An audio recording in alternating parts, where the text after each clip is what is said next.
it's my day off. Okay. Feels good. All right. Okay, so I was going to say that we were discussing just before Mahaprabhu that you said people will make advancement and find a Kanishta Adhikari Guru, they'll chant Hare Krishna, and then what sort of advancement? Now let's get to the point here. They'll make advancement. Supposing you're in a lifeboat in the middle of a storm and your ship sank or something, now you're in the lifeboat. So there's a lot of things you can do in a lifeboat other than drown, right? Let's put it this way. Everyone's position in Kali Yuga, if they're not devotees, I'm not talking about initiated, I mean, not committed to being a devotee of Krishna and not being in a temple, they're or practicing at home, they're drowning. They're not going to go back to Godhead. For the ritual that Prabhupada created, the strictures, not the ritual, but the structure that Prabhupada created was pretty damn clear, I think. 4 regulated principles: deity worship, reading his books, chanting japa, morning and evening class, kirtan, sankirtan, Yes. book distribution, all of those elements, practically you can count them on one hand, but all of them are structures that will, and structures that will keep you from falling into a lower birth in your next life. That's a great and very important thing. I mean, if you take a lower birth, it's not that you can't become a devotee from a lower birth. It's just more difficult, generally speaking. I mean, you could become a dog or a cat in a devotee household. But I mean, hey, wouldn't you rather be a shaved up devotee in a devotee household? You see what I mean? So the Kanishta Adhikari platform can go on, and even if big mistakes are made, the benefits far outweigh the disadvantages. However, for the golden age of Kali, for the League of the League of 10,000, our league, the League for 10,000 years of the golden age of Kali, we're not satisfied with that's good enough for the Kanishta Adhikari. I mean, if everyone in the world became a Kanishta Adhikari, our mission would not be completed, because all the people living in temples couldn't care a fig about animals and plants and birds becoming God conscious. They're just greedily hoping that they're going to go back to Godhead before the guy sitting next to them in class. That's what they want. They're calculating that in their body is a better body for going back to Godhead than somebody else's body. I want to make a distinction here now. You're talking about. Go ahead. We're talking about Kanishta Adhikari. So Kanishta Adhikari is a process in Vaishnavism. It's not a process in Hinduism. So anyone who believes, now let's make that very clear, because people who might be watching, they might think, oh, just become a nice Hindu, or become a nice, saintly Hindu. So that is not what we're talking about here. We're talking about actual Vaishnava principles, which is 4 regulated principles, chanting Hare Krishna, and following a bona fide guru, or a Kanishta Adhikari guru, and that which, this. So that is what I wanted to. Can we talk on this topic now? Because that's a very good distinction. Go ahead. You're the boss. Take the lead. So because we're coming from this Krishna consciousness background of Vaishnava, Prabhupada's pure devotional line. Many people who might be following us, they might not know what is Vaishnavism, or the distinction between Vaishnavism and Hinduism. So I want to talk regarding. They think that Vaishnavism is a branch of Hinduism. Yes. So let's talk on this point now. So go ahead. I want to hear everyone's point, understanding in this regard. How is Vaishnavism different from Vaishnavism, or our devotional path? Hindus believe in devotion also. Let's put that out there also, right? They have some sort of devotion, but here the devotion is very how can you say, it's very precise. To The who? practice Hindus. is very precise. Yeah, the practice is very precise. So this is what I want to put out there to the viewers, that anyone who's watching this. So I want to have, because, you know, I, as a practitioner in Krishna consciousness, was not so much in the Hindu cult. You know, I grew up in Fiji. I moved to America in what, 96, 97. I was not so much religious. I was more into this Western, you know, my dad was a Jehovah's Witness at one time. So I knew all the pastimes from the Bible. And many of my contemporary friends, they were in the Hindu, you know, Hinduized programs. You know, they had the village programs and, you know, the cultural programs. When I was in 6th, 7th grade, I did not know anything about Ramayana or Mahabharata or anything like that. So that's my background. But a lot of these people like Mohit, Vinayak Prabhu and Kaushal Prabhu, they had all this understanding, oh, we're Hindus, or we're, you know, followers of this god, that god. Right?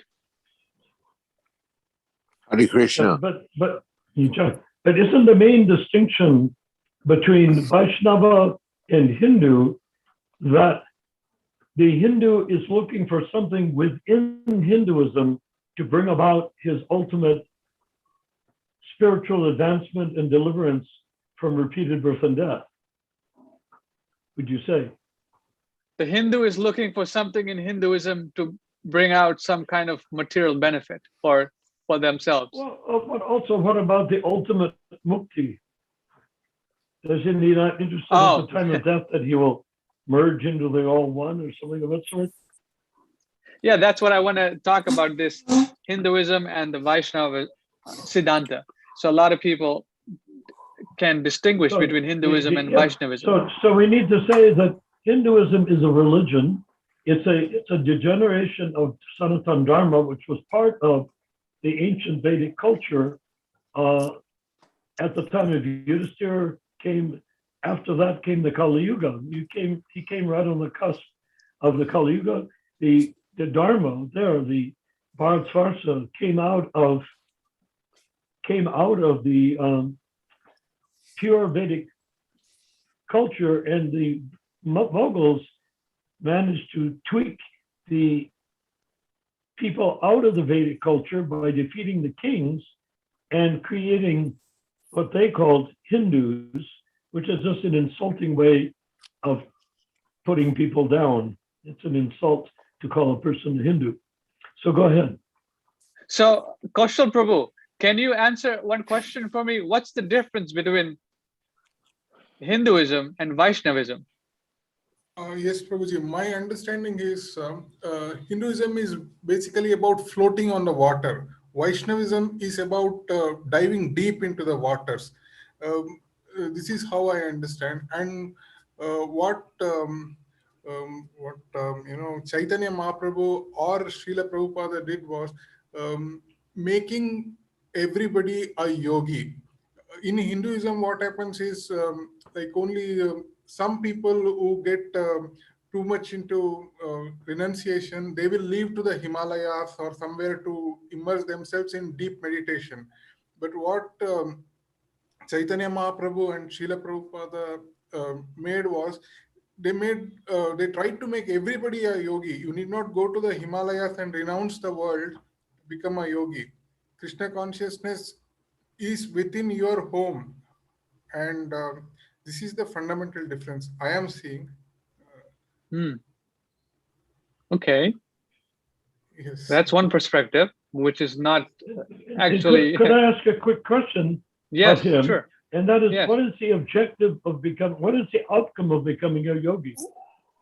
What is the payoff? That's a very Yes, good question. Yes, that is what one becomes blissful, and once he gets his life integrated with Krishna consciousness or with Krishna, his life is a pure bliss, joy. Otherwise, it's all misery. That coming out of that misery is what Krishna consciousness is. I think so. Can't that be accomplished by simply chanting the Hare or hearing the Hare Krishna mantra once? No, that is what a systematic process is offered through Srila Prabhupada. This, without a systematic process, it's not possible. And what is that systematic process? Yes, that 16-round chanting, that 4 regulative principles. Without these regulative principles, it's impossible. No, we're talking about physical, bodily activity, right? You do with your body. I'm talking about spiritually. How do you obtain perfection of Krishna consciousness with Prabhupada? Maybe that you should answer for me.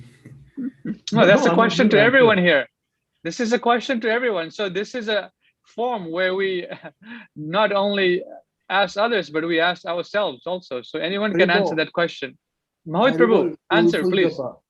Soulful japa. That's the only path there. We need to follow what Prabhupada told us to do. Right. Mark Prabhu. Haribol. Hare Krishna Prabhu. Hari Bol, Hare Krishna. We must follow. We're not at the right conclusion yet. So keep going. So what did Prabhupada want us to do? What you tell us? No, you tell me. No, you tell me because you were with him. Haribol.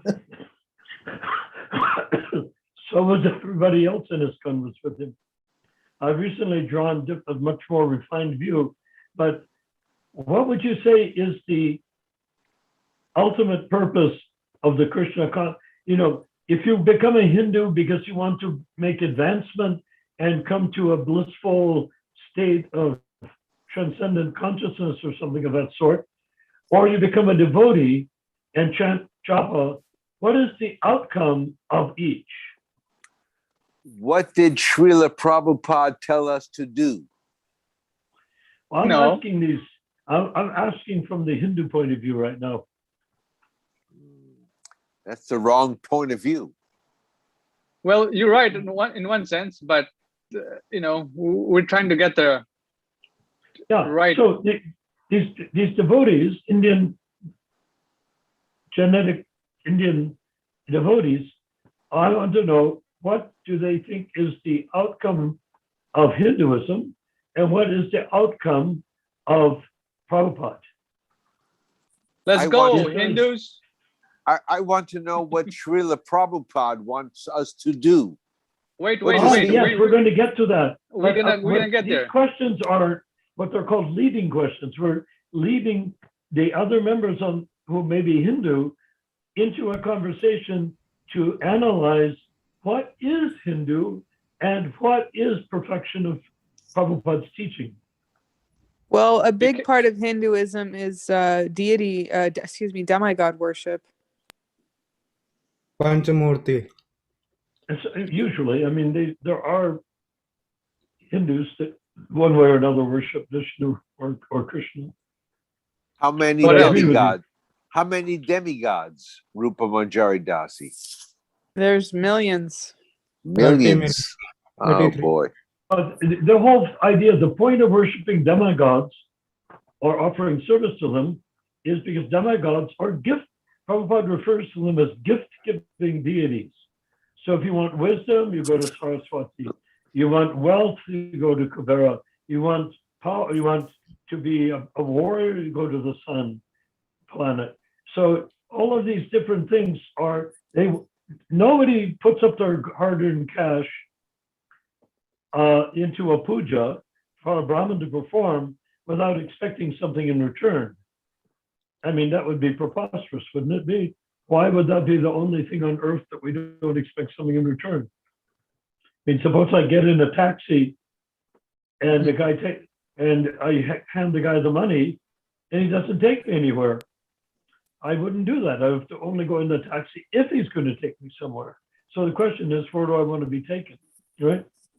So anyhow, Ramachandra, can you, and Mahaprabhu, can you sort of be patient for a moment? Because we have 2 people from India on the line right now.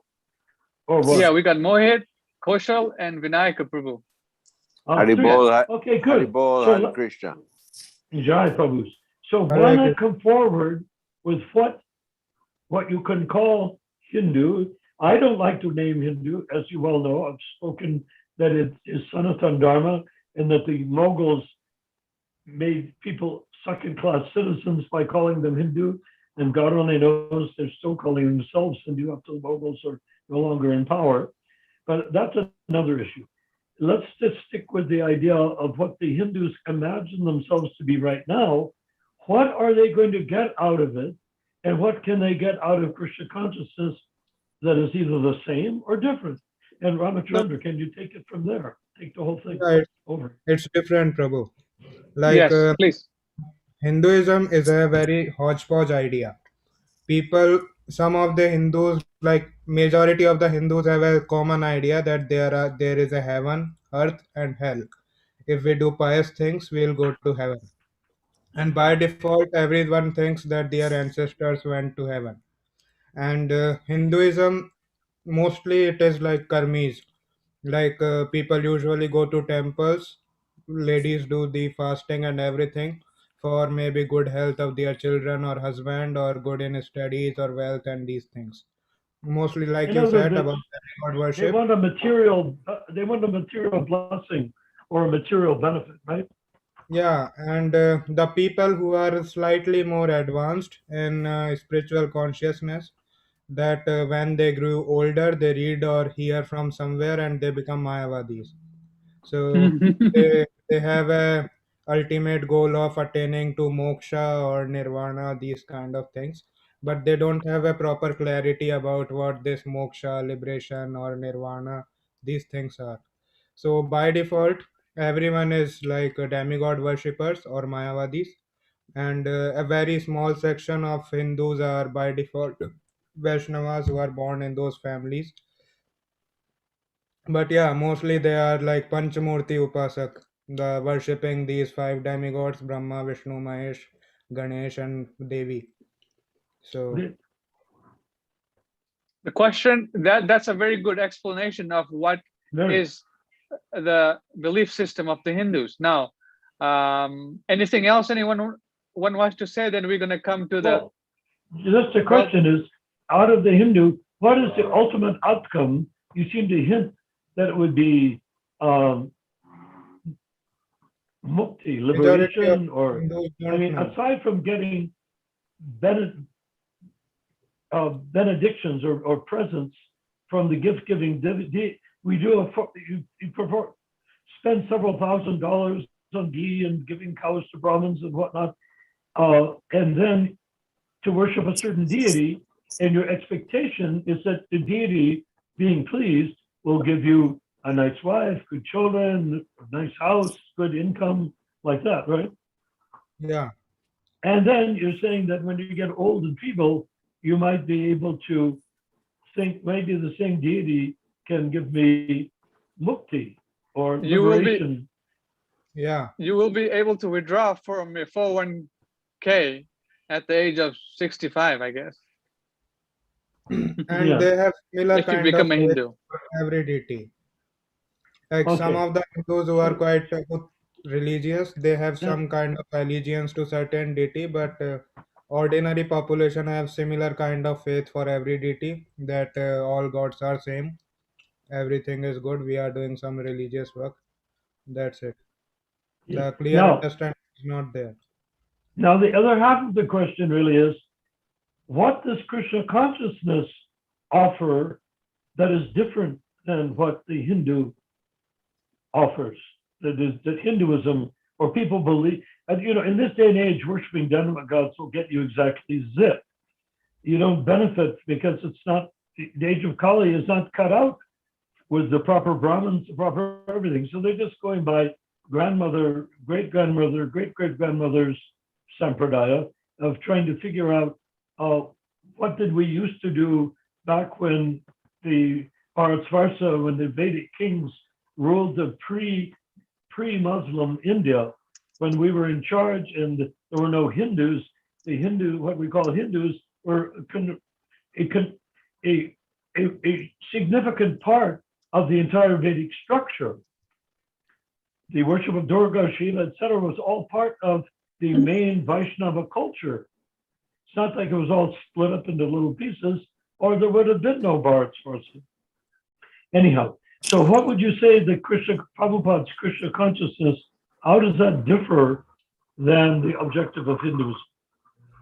Okay, so now all the devotees can answer one by one. So whoever wants to go first, try. Yeah. Well, So pick someone.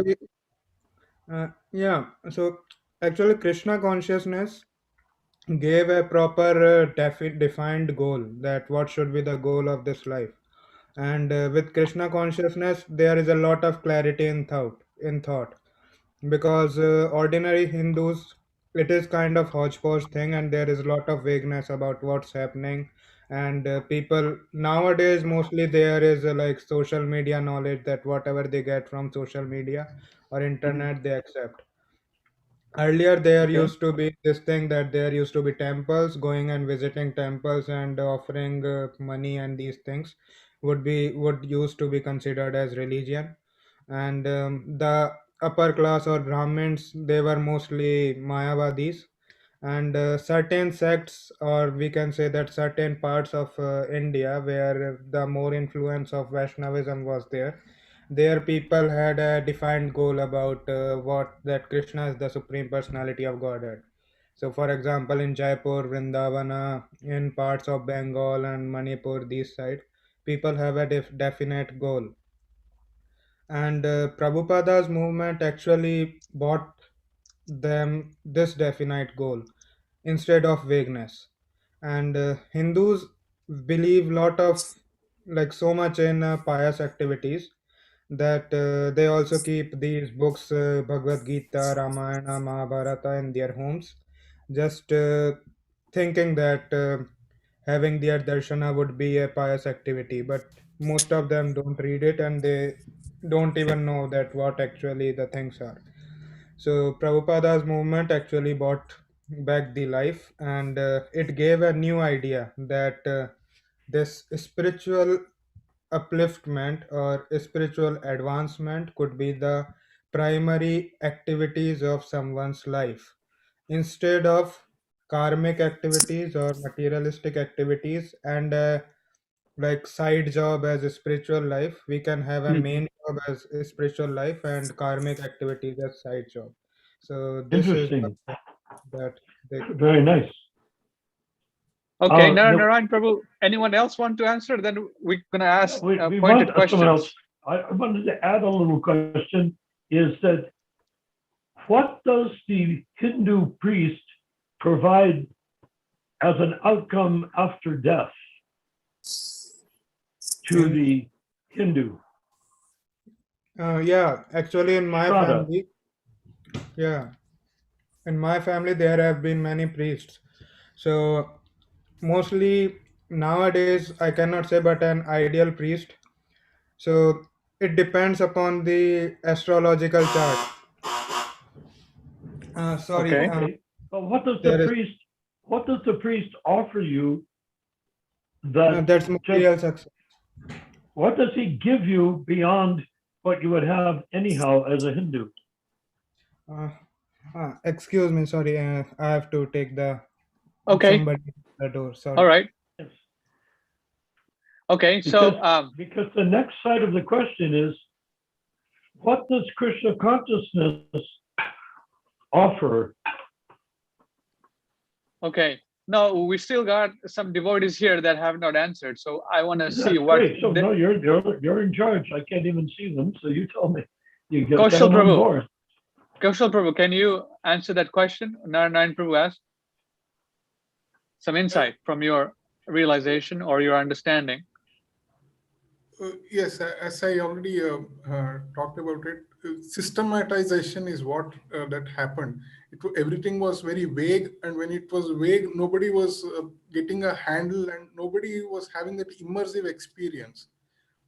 So it was simply floating on the water like a froth. Nothing else was happening, and the changes was like, every relationship got divinized Earlier, it was simply materialistic, and as Vinayak Prabhu very beautifully put it, earlier it was like spirituality was a part-time activity, but now spirituality is the primary activity, and all other karmas are part-time activities just to sustain our life on earth. That's all. Okay. This is Okay. So my- Mohit Prabhu. So does the Hindu Brahmin, Hindu priest, Hindu person that performs the ceremonies, and etc., does he give the members of the congregation mukti? Or is he just there, just like everybody else? What does he offer the members of the congregation? Okay. So who wants to answer that question? Anyone? Or I'll answer. Rupa Manjari Prabhu, you've been quiet.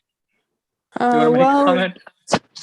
Well, the thing about Hinduism is that it's based on sentimentality, whereas Vaishnavism is much more sober and focuses on one supreme being, Krishna, whereas Hinduism is kind of like you have a different god, like Narayana was saying, for every different thing, and there's no.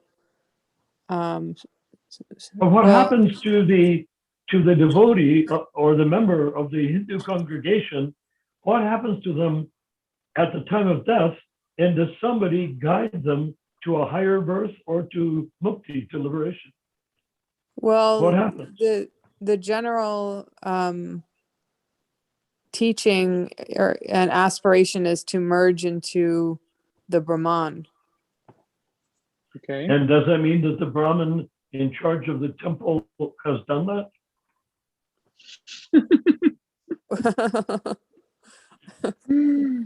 I guess Yeah, not. that's where the Hindus get in trouble when we analyze things like this. Yeah, we have to see who is setting the example and what is the outcome of that example. Chai. Mohit, you want to answer? Oh, No, okay, no, muted no. himself. Please go ahead. Okay. Please go ahead. I'm tired. Okay, so Narayan Prabhu, can you repeat that again? You said, does the priest get the person merged with the Brahman? How does he perform that?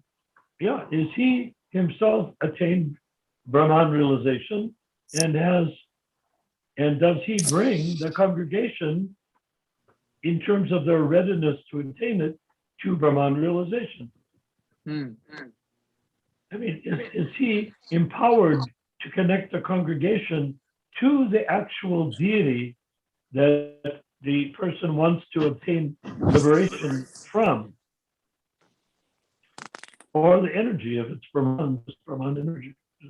But does he have the power to do that?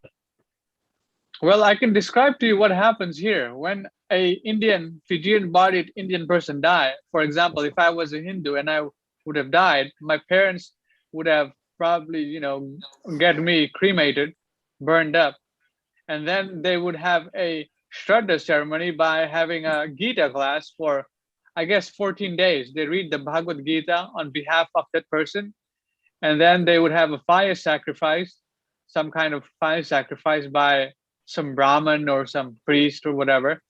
And then they would have a picture, I guess, and they would offer some food to me, to the picture of myself. And then I think that's about it. Of your previous body. Yes, of my previous body, right. And then that's what I have They seen. would not offer anything to a photograph of a heap of ashes. Yeah.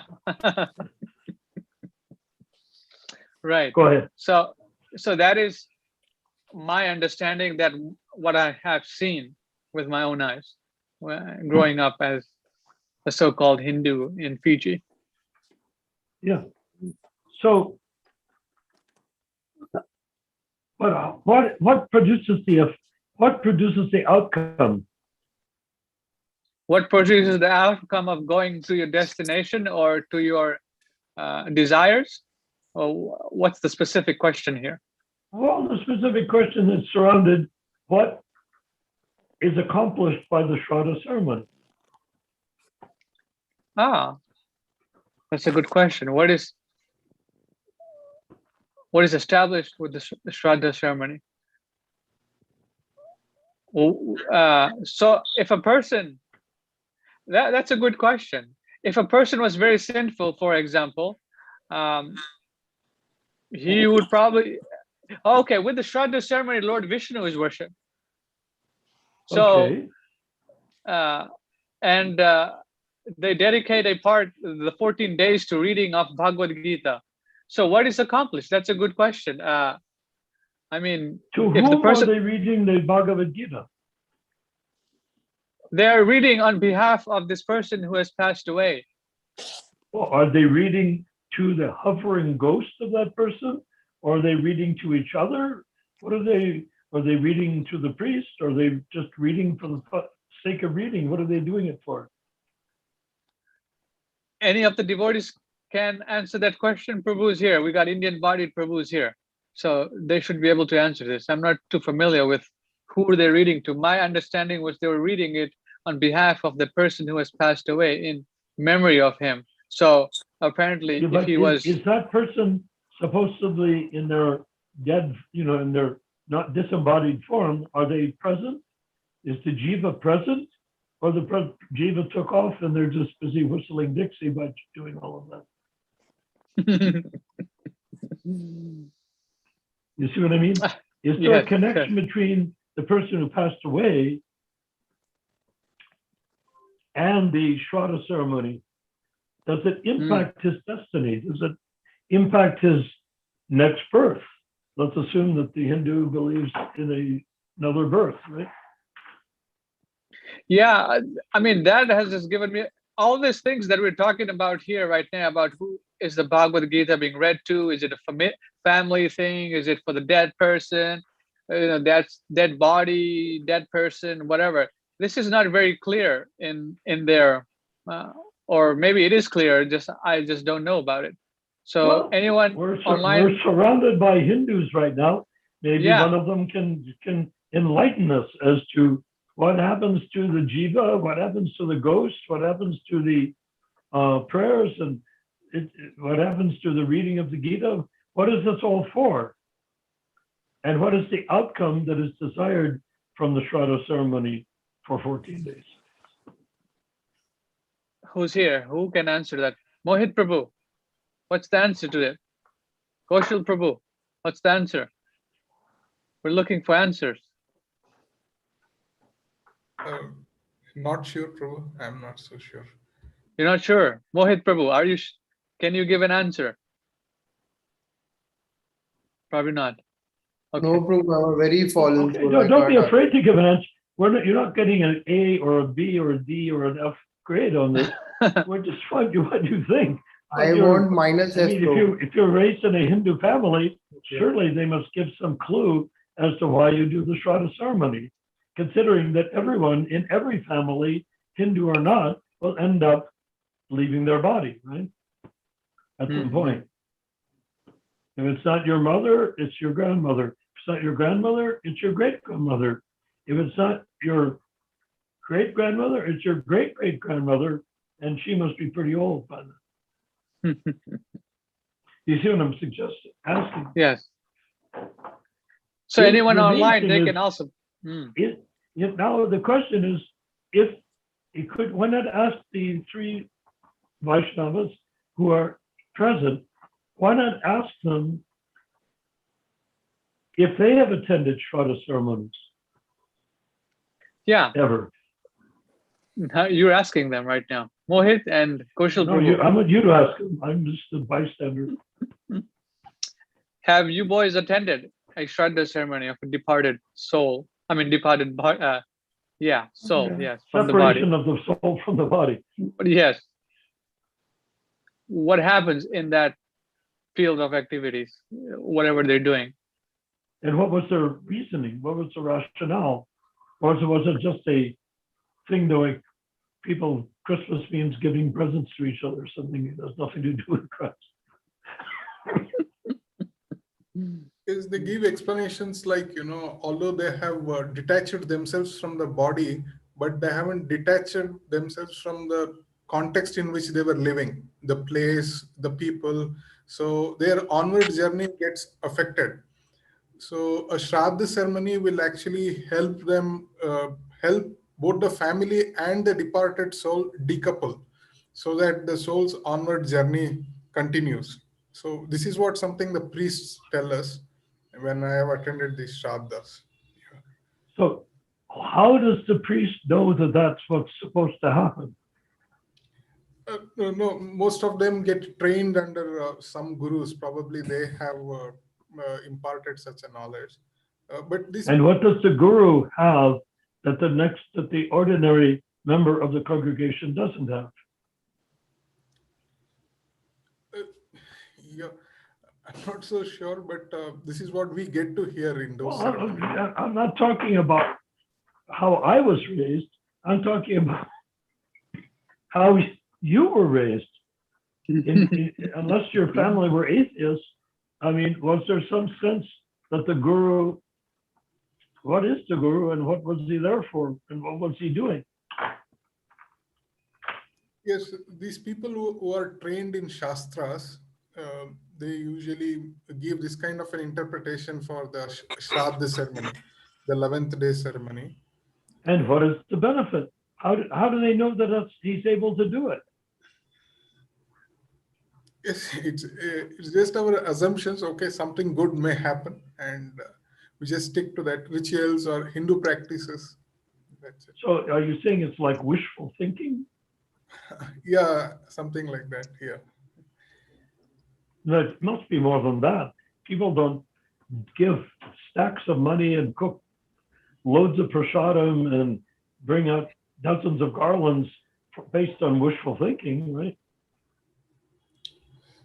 Yeah, but you know, once a person departs from the family, they also need a closure, and these ceremonies offer some kind of a closure, emotional closure. So I think that's how it happens. So are you suggesting that certainly that's not where it started out? I would imagine that 2,000 years ago, it was a lot different than it is now. Okay, it could be, but this is what we normally see in our families. Well, I'm asking, that's it. And I'm not judging by any means. I'm inquiring. I'm interested to know. Because there you are. You're born in the middle of it. Okay. So Narayan Prabhu, can we just take Kaushal Prabhu's explanation and take off from there? Well, where I was actually starting out from is looking at the basis of Hindu thought or feeling or religion of spiritual nature or whatever, and compare it to what Prabhupada was teaching.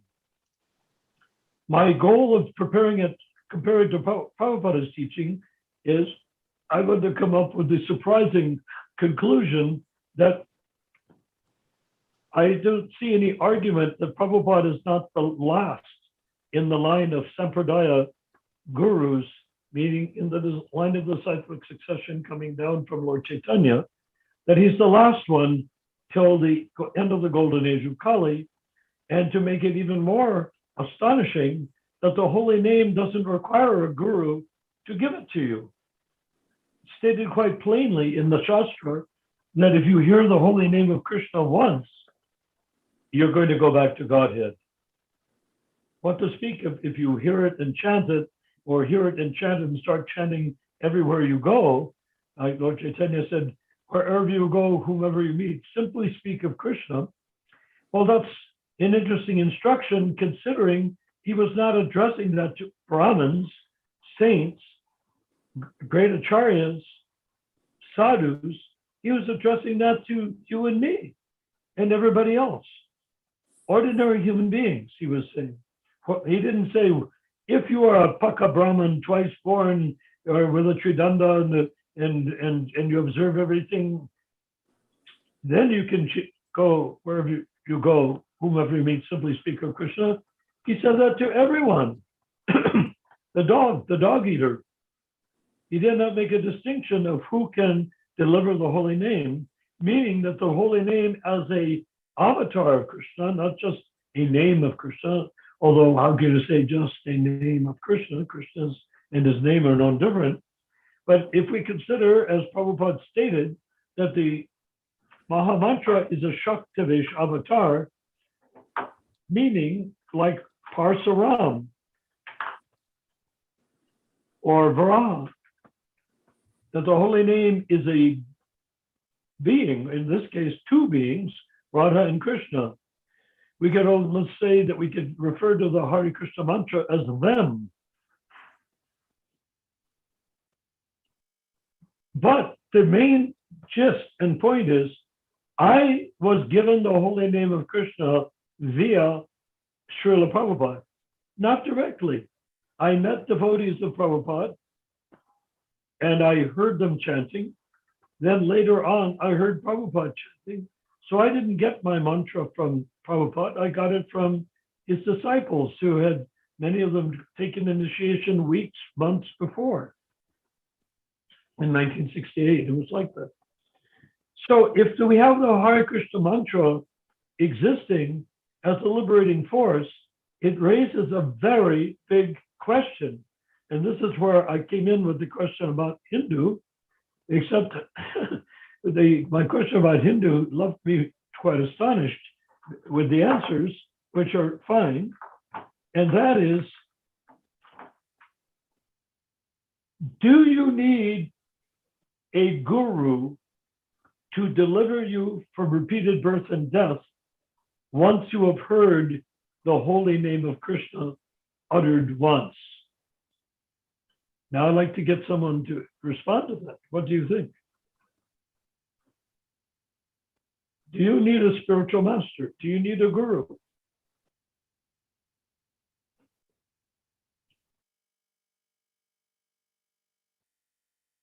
What do you think? Well, they say I'm that not- the chanting of the holy names of the Lord should be heard from the lips of a pure devotee. Well, didn't I hear from the lips of a pure devotee? Yes, but everybody should.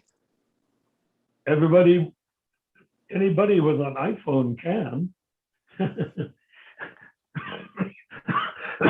Right?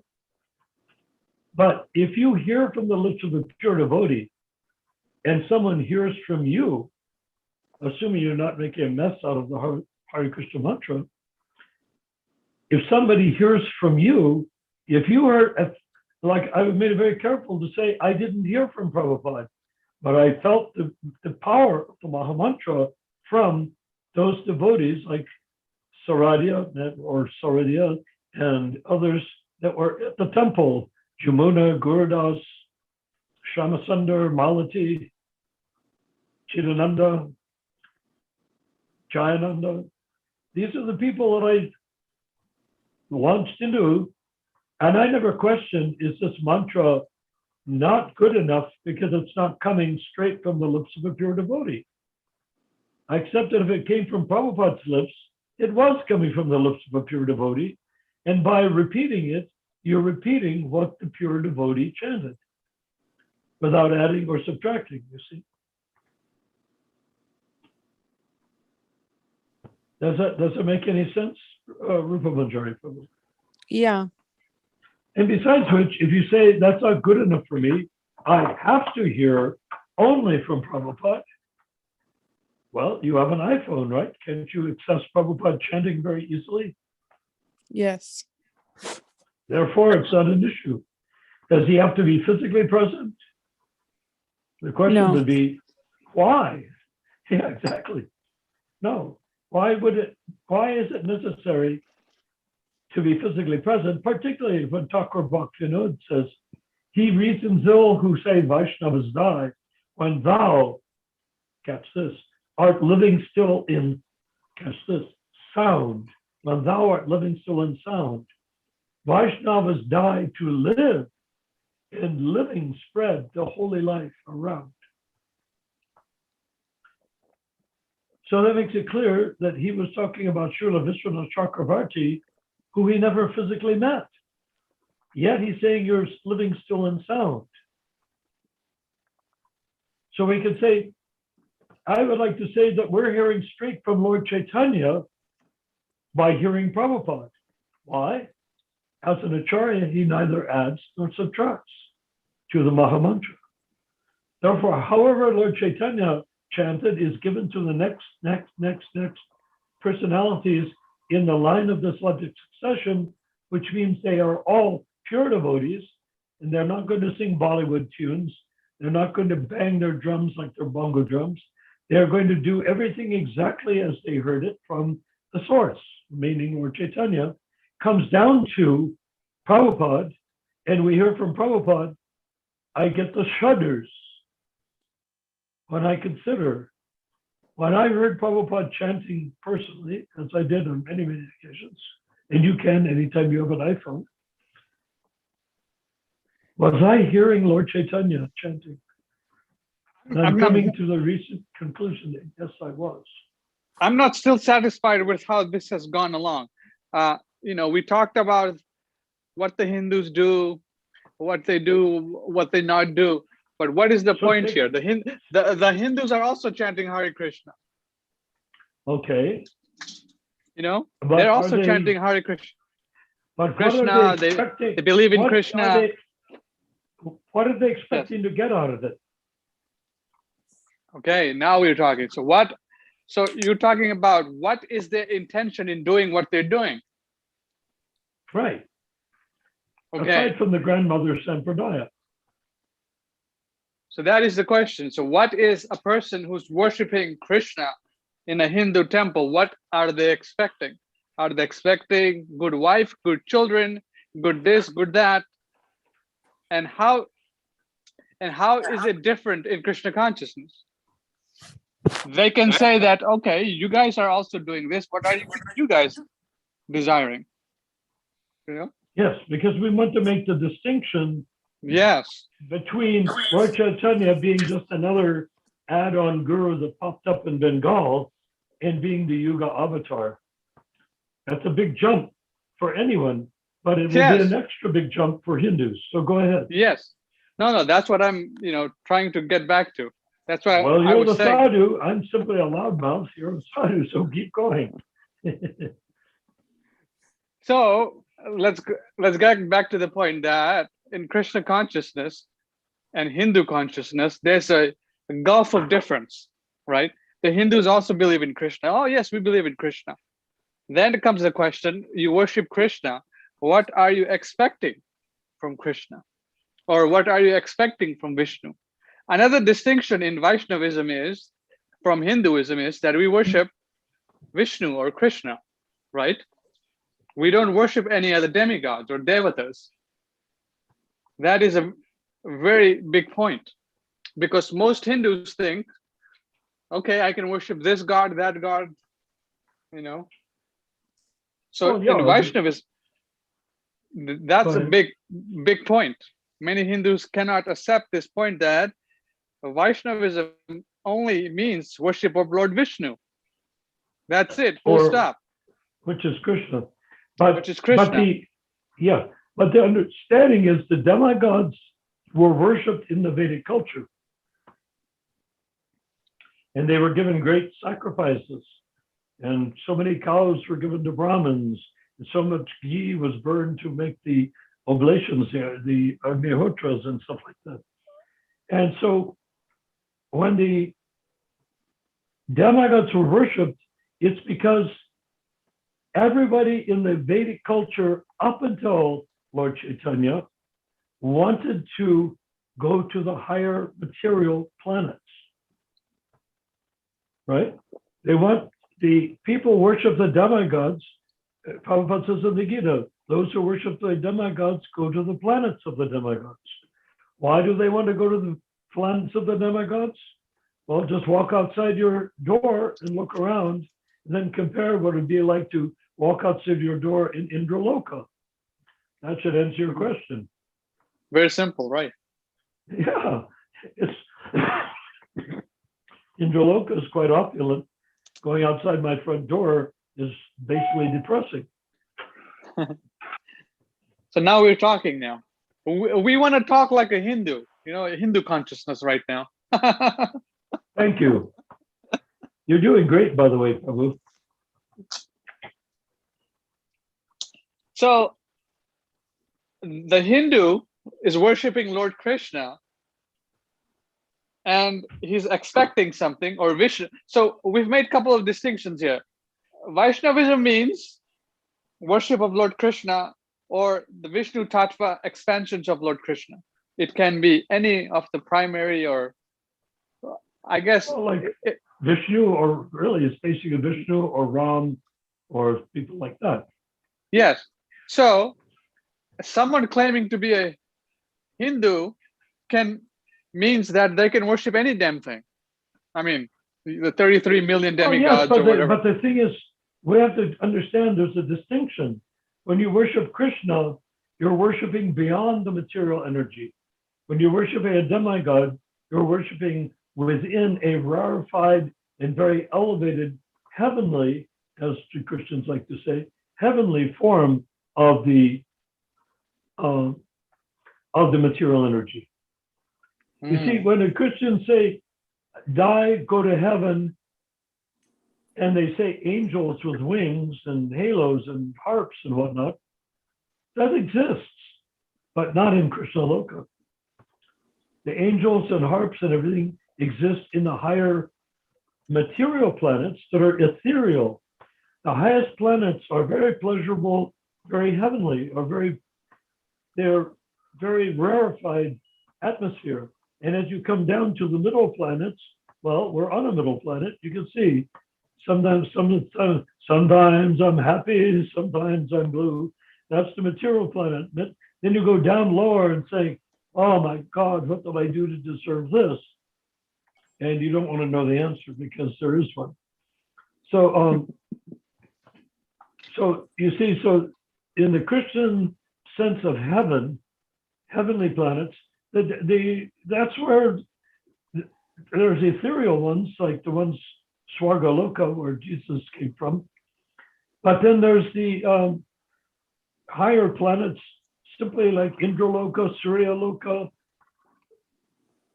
all these demigods, all these planets that we know so well from astrology. They all have potencies that they can bestow. And if you're into war, why not go to Mars? It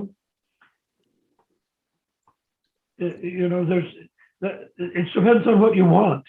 And then you get together with the shaman, or the priest, and perform the yagyas to get you there. It's just like if you want to go to New York by train, you go to the train station and you buy a ticket and you get on the train.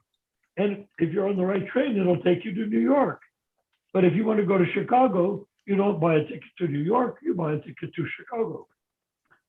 So that's what the demigod worship is all based on. But in this day and age, there's no point in demigod worship because you can't do it. To do it, it requires you have to have a big resource of karma, meaning wealth. You have to be able to give away 1,000 cows. People can't even keep one cow. Give away 1,000 cows, tons of ghee. This is all from the previous yuga, the Dwapara Yuga. No one can do it anymore. Therefore, what can they do? After the destruction of the Vedic culture, the remnants of the Vedic culture by the Muslims, and then noticeably by the British more recently, all we can do is chant. There's no yajna that we can do. So anyhow, Ramachandra, go ahead. I'm sorry, I got carried away for a little bit. So you were talking about desire. So let's now focus on the distinction between the worship of Lord Krishna and the worship of the other so-called Hindus. So the Hindus worshiping X demigod, Y demigod. What can the Supreme Personality of Godhead give, which a demigod or a Hindu god cannot give? I want to talk on that point now. So the Hindu is expecting something right now, right? He's expecting either wife, this, that. Yeah, we understand the the demigods like Indra, Chandra, whoever, Surya, they can give you these things. But what do you get in Vaishnavism that you don't get in Hinduism?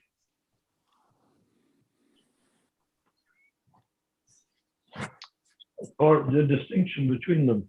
Yes, distinction between them. So So that's go for it. my question. No, I like your question. So I want to make a nothing. very I'm going to hear from the Hindus. yeah. So why are the Hindus sleeping? You got to answer my questions. What do you get in Hinduism or Vaishnavism that you don't get in that you can never get in Hinduism by worshiping these demigods? Why are we practicing Krishna consciousness? We can be practicing Hindu consciousness. Oh, Why are we here? Why are we practicing Why are we practicing Hinduism while taking up Krishna consciousness? Yeah, exactly. And in my opinion, why are we worshiping Krishna in ISKCON as though it were Hinduism? Exactly. So that's where we're going with this. Yes. Yeah.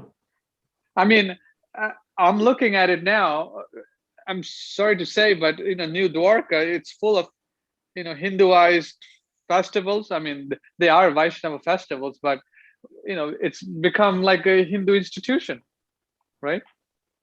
They are doing. I agree. Yeah, I mean, that's funny because they're doing everything right. The pujaris, everybody's very strict. They're not worshiping Durga. They're not worshiping Shiva. They're doing everything exactly according to Prabhupada's book, meaning by Prabhupada's instruction. But when they come there with the mood of getting something for their money, and that getting something for their money is whatever their objective is, not necessarily going back to Godhead, but benefiting. Just like you benefit from a Hindu temple, you hope that if you go to the Hindu temple and give $1,000, you hope that your son will get a good wife. If the right deity is, demigod is being worshipped. I mean, frankly, a lot of people have enough money. $1,000 to get a good wife is a cheap price. I mean, what if he marries, one of these punk rockers or something of that sort? That would not work out too well. Yeah, so I mean that's why I'm putting these questions out there so people can understand. So keep going with it. Sharpen your spear, sharpen your sword, and then move in to get the answers you're looking for. That I'd like to see. Yeah, so that's what I want to ask all the audience who's been watching. What's the distinction? What's the distinction between Krishna consciousness and Hinduism? Why did Prabhupada write all the books? What is the purpose of the books? And why didn't he simply follow along with Hinduism? Yes. Like he could have been an excellent, fashionable Hindu guru. Why didn't he do it? Yeah, what sets him apart? And not just his name. I mean, there's a reason why, and we must be able to understand why.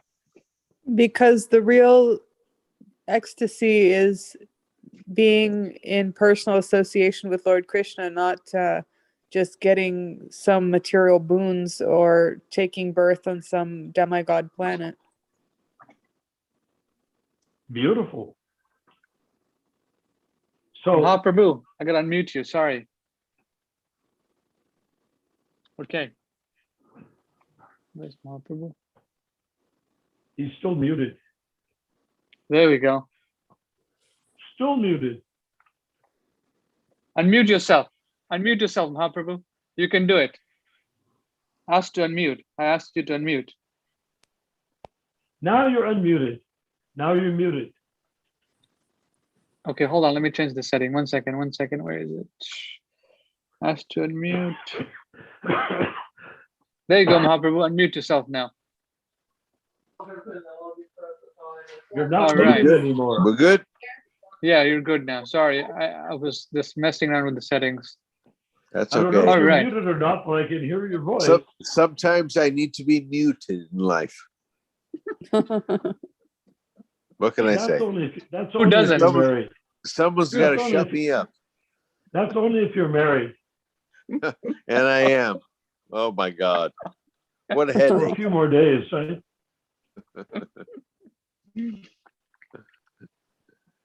I have a Alright. question. So what were we talking about? I lost You see where Yes. we're going with this, Mahaprabhu? It's a little bit out of the range where you and I and Ramachandra and Rupamachari are normally talking.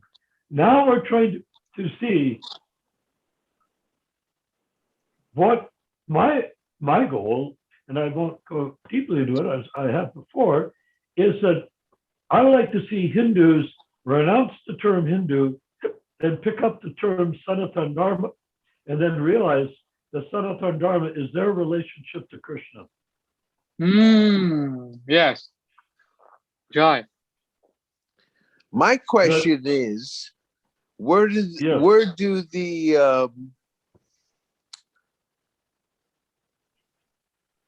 we have the Only you can say. only I can say, where do the Buddhists fit into the equation? Well, Buddha is an incarnation of Krishna. Okay. Dasa avatar, das in Sanskrit means 10. Dasa avatar means there's 10 avatars, and Buddha is one of them. But it's a little complicated. It really was a 3-step program. I don't want to get too much into it because I don't want to take away from Ramachandra's platform. But the first platform of Buddhism was people were taking the rituals of the Vedic culture, and they would kill a bull as part of the sacrifice. I said, how is that possible? If they're Vaishnavas, they protect cows. How can you kill a bull? But there's a payoff for the bull.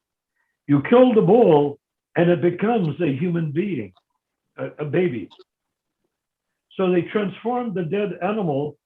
Killing the animal proved the effectiveness of the sacrifice, but from the killing of the animal emerged a baby, which again was a super special baby, obviously.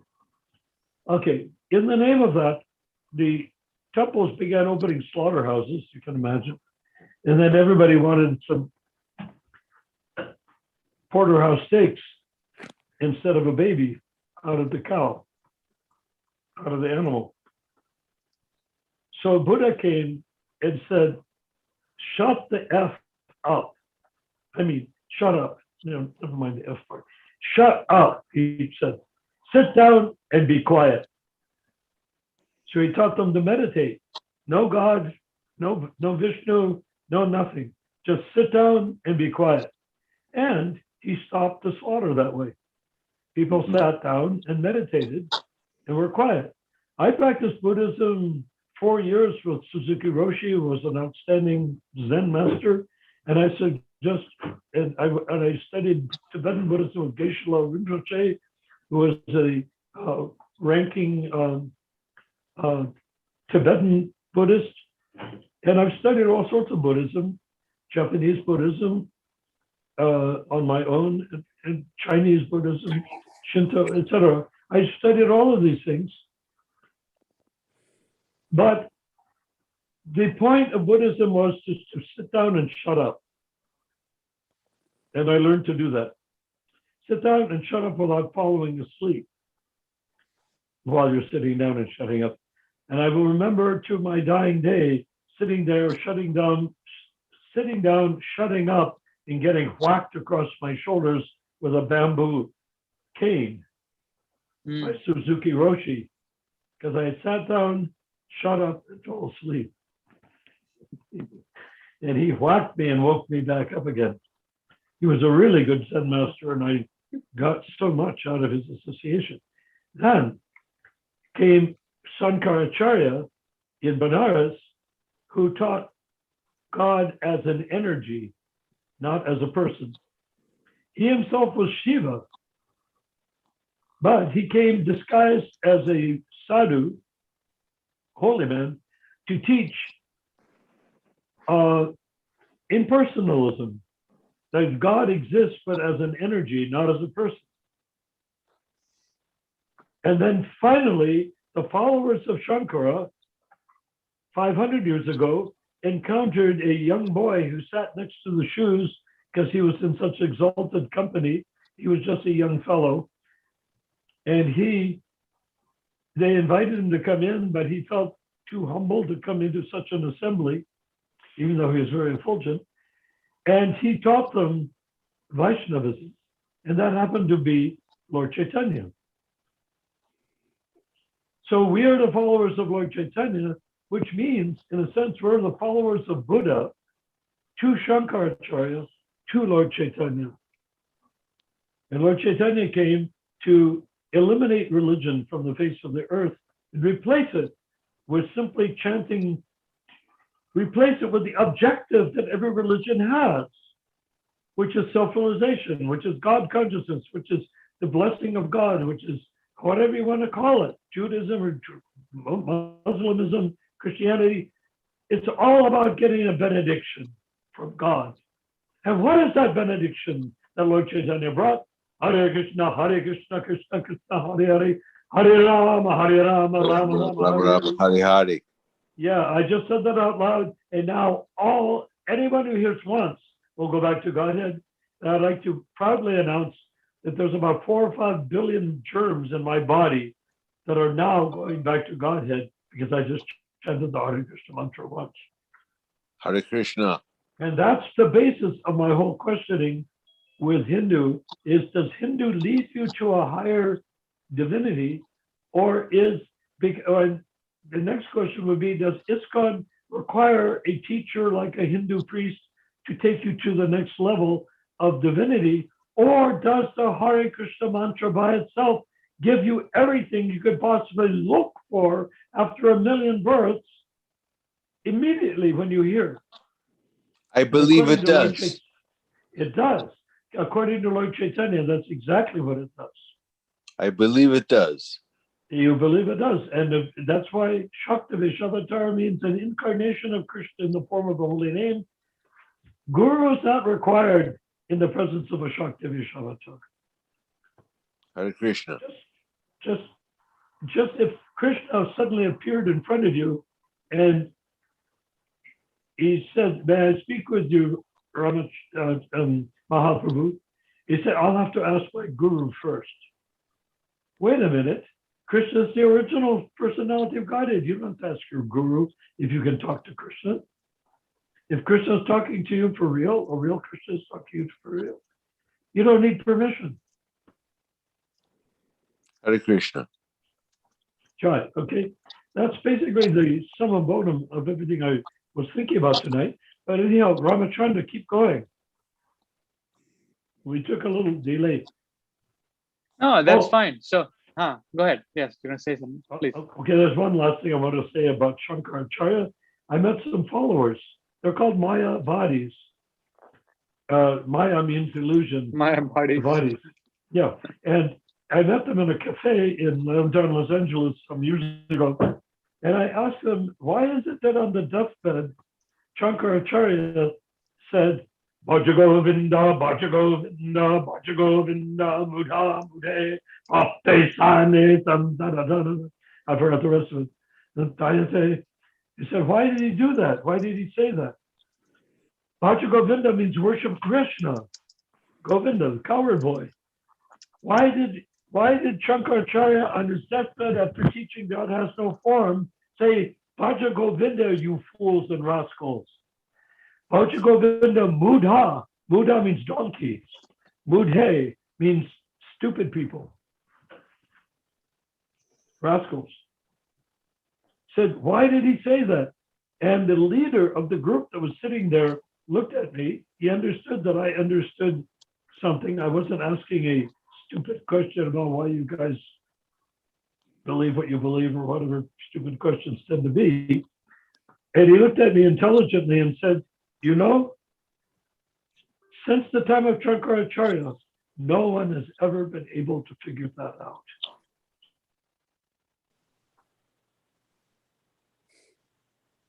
Yeah? Okay, Mahaprabhu, you vanished. Mahaprabhu is in the house. You're muted. Unmute yourself, Mahaprabhu. He's trying. Okay, hold on. Let me see what's going on here. He's trying to unmute himself. Okay, let's see. Allow participants. Okay, go ahead, Mahaprabhu. Yes, sorry. Now you can do it. Unmute yourself. Okay, There we great. go. Okay, All that's the complete story about Buddha. You can't say Buddha without Shankara Acharya. You can't say Shankaracharya without Lord Chaitanya. This is the inside element of the inside track. You will not hear it from anyone except this Sampradaya. We understand it clearly. And everybody else is running around in circles trying to figure it out. We don't need to figure it out. We've been given this story from the essence of its existence. So anyhow, I'm sorry, Mahaprabhu. I'm sorry, Ramachandra. Mahaprabhu asked a good question. I answered it, but it took us up. It didn't necessarily take us off track. But can you get us back on track? I think you got us on track. Bhaja Govinda, Mudha Mate. Yeah. So that is the conclusion of Vaishnavism, and that is not the conclusion of Hinduism. But yeah, so the question is, what is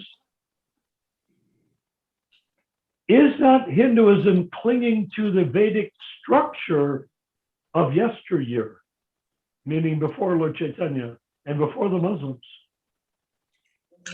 Definitely before the British. Well, during Mahaprabhu's, Mahaprabhu. During Hindus, let the Hindus say, is this not clinging to the remnants, the burnt remnants of the ancient culture of Bharat Farsa before the Muslims, but without a clear understanding of what they're doing? The present day Hindus, they're more confused than ever, because Well, of course, present day. Well, I don't think we even talk about present day Hindus. We need to talk about traditional Hindus. Traditional Hindus. What happened to our three Indian Prabhus? Kaushal Prabhu's here. Yes, I'm here. Listening to Okay, you. so why not ask the good question or give the good answer? Haribol. Haribol.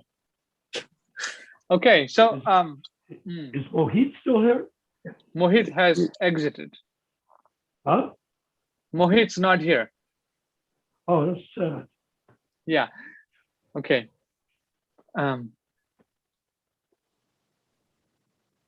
So an ISKCON temple and a Hindu temple, in an ISKCON temple and a Hindu temple, there's a difference.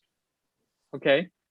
At an ISKCON temple, only Lord Krishna, Vishnu, or Lord Jagannath, Baladev, Subhadra, these are all Vishnu Tattva expansions of Lord Krishna. They are the Supreme Personality of Godhead. And Gaur-Nitai. Yes. And Gaur-Nitai, yes. So this is more, yes. Lord Chaitanya and Baladev. Krishna and Balaram, yes. Krishna and Balaram, yes. Yes. So, go ahead. At a Hindu temple, you'll have all types of deities where you'll have to, pay your obeisances and put $1 or 20 murtis, they'll ask $20 or something. So you can see the difference here. Vishnu Tattva worship in a bona fide, systematic way. And in Hindu temple, you will not find that. Hodgepodge, you'll find hodgepodge. Yeah, but I'd like to ask Ramachandra, what more than hearing the holy name once does a person need to become delivered from repeated birth and death? What more? Nothing more. Isn't that pretty amazing? Full stop. Well, doesn't That's he go, he hears the chanting, doesn't he go to find out if there's a guru there for him? To teach Not him needed. more? Not Why needed. not? Why not? He can just chant the mantra. And why is that enough?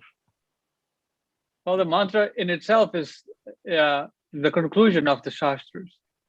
Meaning? It means that who is the the ultimate. mantra? Who is the mantra? The mantra is Krishna himself, Just Krishna? Radha Krishna. Yeah.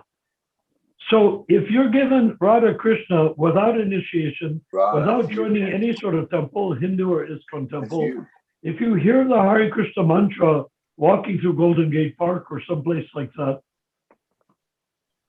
does that mean that you're going to be delivered from repeated birth and death? For sure.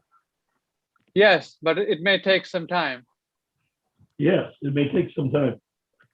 So the question But is, but you can accelerate that also. can you? How can you possibly do that? Why not? Chant everywhere you go and tell anyone you meet, chant this mantra. How will that accelerate you going back to Godhead? How will that accelerate you? Yes. What is the answer?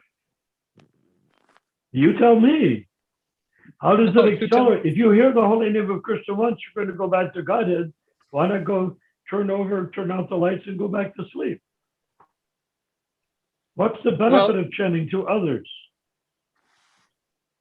What's the benefit of chanting to others? So you'll chant and they'll chant. So you'll keep on chanting. So what? I just want to go back to Godhead myself. I don't give a fig for the animals and the germs in my body or the plants. That means it'll take you longer Why? because you're just concerned about yourself. Oh, what difference does that make? If I'm concerned about myself, isn't that a worthy objective? Well, if you want to accelerate that process, you got to help others and chant also with Now, them. why Teach do you them how need to help? chant. Why do you need to help others to accelerate yourself?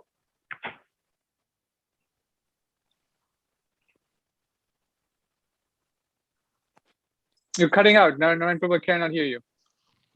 Can you hear me? Now I can hear you, yes. I can see your lips moving, but I'll always hear you. I said, why do you have to accelerate? Why do you have to share the Hare Krishna mantra with others? Isn't chanting all by itself perfectly acceptable and you'll go back to Godhead immediately?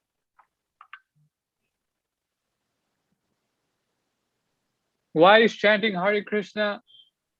What did you say? Why is chanting Hare Krishna? If I chant Hare Krishna myself, Yes. why do I need to chant so that others can hear?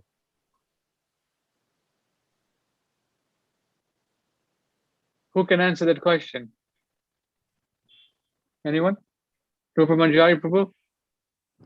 Sorry, I was distracted. What's the question? No, Narayan Prabhu was asking, if I chant Hare Krishna and I can go back to Godhead, why should I chant or help others sing in public? Because Krishna wants all of us to go back to Godhead. Oh, what difference does that make?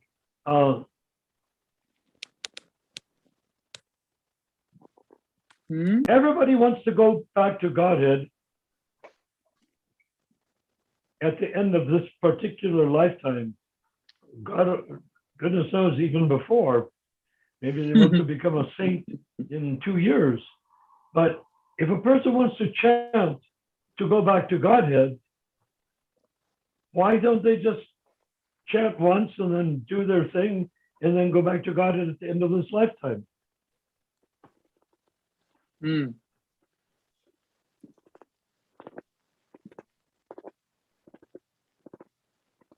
We lost one of our members over that particular issue.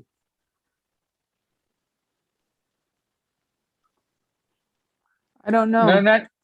No, can you elaborate? I'm drawing a blank right now. Okay, so the reason why, what I've calculated is that if you're going to go back to Godhead, you're in the Hare Krishna mantra once. We're talking about the Maha Mantra, which is transcendental to time and space, right? Yes. It's not that the Maha Mantra is trapped inside of the material world. I also am not trapped inside the material world, but my body is. So how can you go? So if you chant Hare Krishna mantra once in the spirit, on the spiritual platform, you're already back to Godhead. So how come you're not experiencing your rasa with Krishna having chanted the Hare Krishna mantra once? Because we're identifying with this so-called stupid body. Yes, perfect answer. Because we have identification. The more we chant, the more we improve. But will that get us back to Godhead at the end of this lifetime? Maybe a little closer. But maybe a little closer, of course, a lot closer, maybe. But it's It's a hard lot to say closer. what's close. We're talking Right. about unlimited births in the material world versus instantly going back to Godhead. What's close? I mean, it's hard to measure instant Right. and huge. Right. So anyhow, the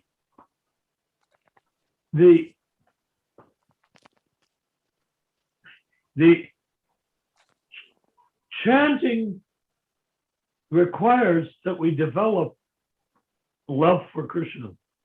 Okay.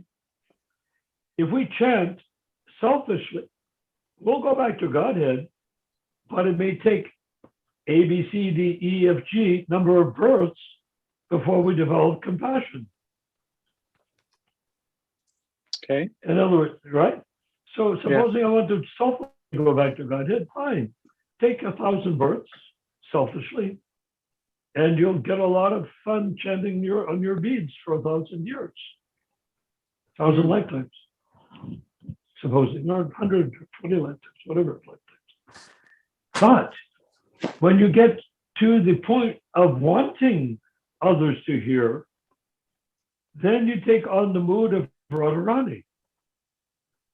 Radharani doesn't want people to be selfish. Do you know what happens to people in Krishna Loka that are selfish? They get sent here. Yes, they take birth in the material world. So you can chant Hare Krishna selfishly because you're in your selfish material body with its selfish sense that I'm either good looking or ugly or rich or poor or pimply or good complexion, whatever my particular obsession is with my body. I can do that. I can chant and chant and chant within the context of my physical body. But what happens when you leave your material body at the end of this lifetime?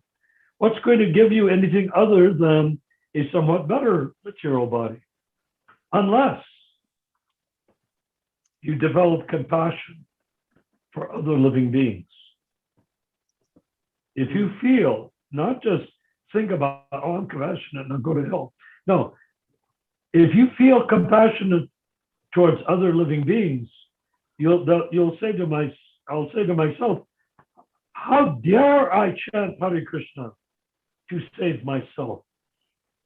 How can I be so selfish? How can I be so greedy to want to go back to Godhead and extricate myself from all these people that are suffering? How can I bear to not share this with them? How can I bear to not encourage or engage or enroll all the jivas everywhere? Oh, chant Hare Krishna. And who did that historically? Who started that out? Chaitanya Mahaprabhu. In the mood of? Radharani. Yes. We are blessed by Radharani. We're in the golden age of Kali. She would like every jiva in the golden age of Kali to at least hear the Mahamantra or chant the Mahamantra once.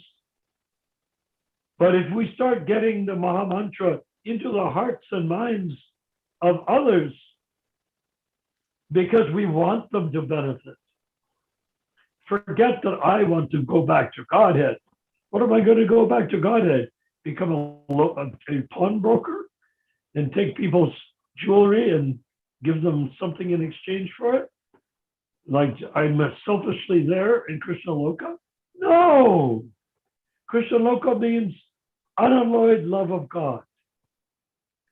So we've talked so many times about Kanistha becoming Madhyamadikari. The process is extremely simple, extremely easy, and almost impossible to execute easily or in a timely fashion. Because it is very exact. It may be easy, but it's exacting. It's like the guy that cracked the Koh-i-Noor diamond.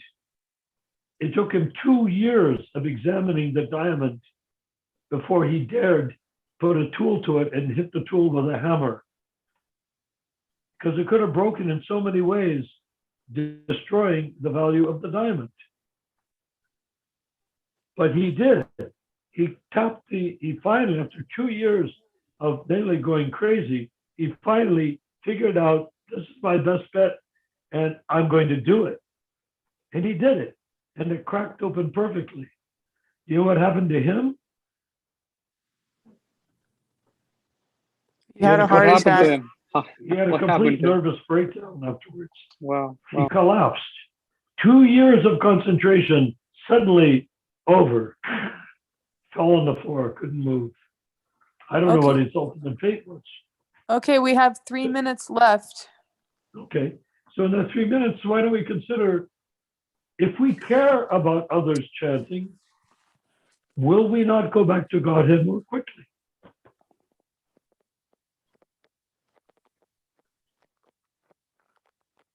Do you think? What do you think, Ramachandra? You said if we chant Hare Krishna for others or help others? No. If we care about others chanting Hare Krishna and engage them in chanting, not because we want to add benefits to our own purse full of good deeds, bag full of good deeds, but because we want them to go back to Godhead. Okay. Okay, if I feel like that, will I not go back to Godhead more quickly because of that? Yes. Why? Well, yeah, right? Because we lose our motive, just like Prabhupada. What was his motive? When I first heard about Prabhupada, before I met him, actually when I first saw him in the temple, I thought, oh, here's this old Hindu gentleman and he wants to get salvation. So he's come to preach to the difficult audience of American boys and girls, and he wants to go to heaven as a result of his pious activity. That's what Mother Teresa was up to. That's what practically everybody's up to. They do all these pious deeds in whatever religion they're in so that they will go to heaven and associate with God. Boy, was I underestimating Prabhupada. And shall I say, I was underestimating myself as well. Because here I am, wanting you to go back to Godhead. Wanting you to chant everyone, Hare Krishna. Everyone, please chant Hare Krishna. Yes. But And everyone is general. You and you and you and you and you and you. Back to Godhead. Jai. Just wherever you go, whomever you meet. Well, was he talking only about humans? Or did he mean also, if you meet a dog, how about him? If you meet a plant, a flower, a tree, a fish, a frog, a snake. What about them? Do you want them to go back to Godhead? Or do you want them to stay rising around up this chain of life until they become a human being and they come to the point of saying, oh, there was Ramachandra and Narayan. Why the hell didn't they chant to me? I could have saved so many births. Okay, it's 10 o'clock. Okay. All right. Jai. So why not ask our friends who we were to, why don't you wind up the show, Ramachandra Prabhu, why don't you wind up the show making sure that each one of the 3 or 2 remaining or 1 remaining personalities is satisfied, and if not, they have a chance to ask or say something by which they'll be satisfied. So Kaushal Prabhu made a comment, wonderful comment. Thank you, Prabhus, for these great insights. Hare Krishna. Kaushal Prabhu, we're about to end, so if you want to make a last comment for a few minutes, and then we'll end it. Yeah, sure. Thank you very much for instilling this interest to chant, because it requires great support system. It's not easy to start chanting. And thank you very much. Thank you to Naranarayana Prabhuji. Oh, you're most welcome. Well, what John. can I do? I was given the holy name. What am I going to do? Sit on it like a chicken sits on an egg, hoping it will hatch? No, I have to encourage. Thank you, Prabhu. Thank you very much. You. It's time up, I think. Yeah. Jai. Even So, if I die in the process. So was there anyone else left, or the other two gentlemen left? Prabhus. yes, they're not here anymore, so they left. So anyone who's watching this on Facebook and YouTube, they can join for our next session on Wednesday. We're going to start about 7:45, 8 o'clock, California time. And there's a WhatsApp group link in the description of the video. And just please join that, and the link will be posted in there. And in the meantime, if you have any questions, messages, comments, doubts, you can message me. And if you have questions for Narayan Prabhu, you can also message me, and I'll relay it to him, and he can contact If you you. want really good answers, message Ramachandra. Yes, we have so many videos we have posted over a year worth of discussions, questions. So we're looking to make this program even better by your association, whoever's watching. So please join us for the next iṣṭa-goṣṭhī discussion. There's no hard and fast rules here. It's not a class. Everyone's welcome. Istagosthi means, pray to Paramatma, please give me words, because I'm a soul, eternal Paramatma. I'm a jiva, eternal jiva, part and parcel of Krishna. Please, Lord Paramatma, give me the words as a jiva to speak, so that I don't get bogged down in my body as I usually do in everyday life. Jai, thank you very much to all the viewers. We'll see you again Wednesday. Okay. And Hare Ramachandra, Krishna. can you, at some point, maybe could you call me back right away, and Yes, I'll call you.